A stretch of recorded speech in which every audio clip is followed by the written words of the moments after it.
Main opposition Republican People's Party, CHP, Deputy Fikri Sağlar has argued that the imminent threat now facing Turkey and the state is the deep state formed by President Recep Tayyip Erdoğan. Speaking with today's Zaman on Sunday, Sağlar claimed that Erdoğan has seized the state and created a deep state, posing a huge threat to peace and the future prosperity of the country. If Turkey is not transformed into a state of law, as it had been prior to the Erdoğan-established system, some other leaders may occupy the chair even after Erdoğan is unseated. This is the essence of our struggle. Since 2007, Erdoğan damaged all values to create his own deep state. He tried to justify his actions by accusing the political base from where he came. However, he is chiefly responsible for all the unlawfulness, Sağlar said. Sağlar stressed that the whole world is aware that Turkey transferred weapons to Al-Qaeda offshoot the Islamic State of Iraq and the Levant, ISIL, in Syria.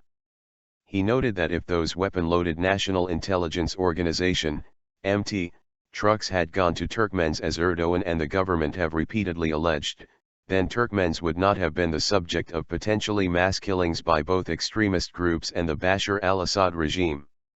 Erdoğan has to account for supporting an extremist group.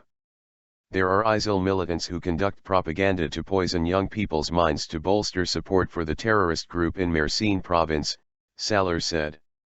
About the possibility of a snap poll, if political parties fail to form a new government, which will be dominated by the type of provocations the pro-Kurdish People's Democratic Party, HDP, experienced during the party's election campaign rally in Diyarbakir province before last Sunday's election, which resulted in the death of 4 people, Sağlar stressed that such a plot might be the source of inner conflict within Turkey.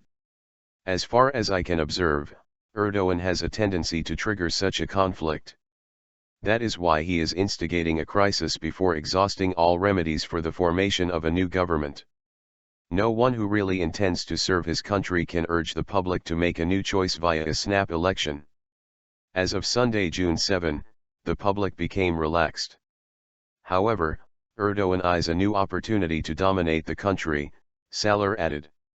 Underlining that opposition parties have obtained the majority seats in parliament for the first time since the AK party began its 13 years as a single-party government, Sağlar said the election results have not, however, offered a clear picture of the alternatives for the next government. While voters sent a message to Erdoğan blocking his intention to be an executive president, opposition parties have been asked to form a coalition to solve the country's problems. Now the leaders of the CHP, the MHP, the Nationalist Movement Party and the HDP should internalize voters' messages. Sağlar said HDP's success in surpassing the 10% parliamentary election threshold represents a chance to enhance Turkey's democratization. The CHP is ready to take part in this process. The MHP should also be part of a coalition. It is not possible to solve the Kurdish problem without the MHP. It has a key role in this matter. The MHP will either open the door to Turkey's democratization or will be a part of the corruption order by partnering the AK party. From now on, with the CHP, MHP, and HDP in partnership, we can start to recover from the damage done to the country under AKP rule, Sağlar added.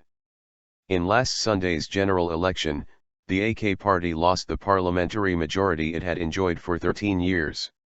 It garnered only 258 deputies, short of the 276 required to govern alone, while the HDP was able to cross the election threshold as a party for the first time. Thus, Erdoğan has had to quell his desire to transfer some of the Prime Minister's executive authorities and become an executive president.